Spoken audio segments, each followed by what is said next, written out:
Welcome to Burlap Teachers. Enjoy the video.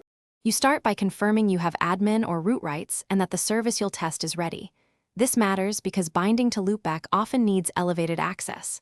Next, choose the correct loopback address 127.0.0, one for IPv4 or one for IPv6, and pick your port, for example 8080.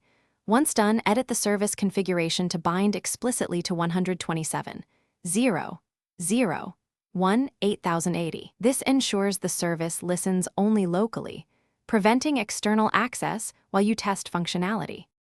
Now bind the application and verify it's listening on loopback. Open the config file and set the listen address to 127.0.0.1 port.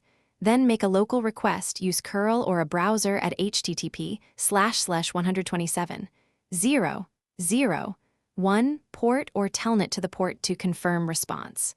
Meanwhile, ensure the firewall allows local loopback traffic. Run netstat or ss to confirm the process is listening on loopback. Once you see a successful response, you've validated the bind and isolated local-only access for safe testing. Finish by locking configuration changes and restarting the service, then rerun your local tests to confirm stability. If something breaks, first check whether the system prefers IPv6 1 versus IPv4 127.0.0.1.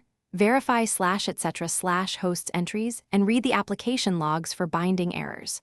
Also inspect firewall rules and SE Linux or AppArmor denials. Once resolved, use loopback for secure development, internal monitoring, or proxy chaining.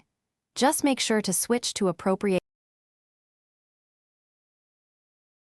Thanks for watching. Consider subscribing if this video helped you.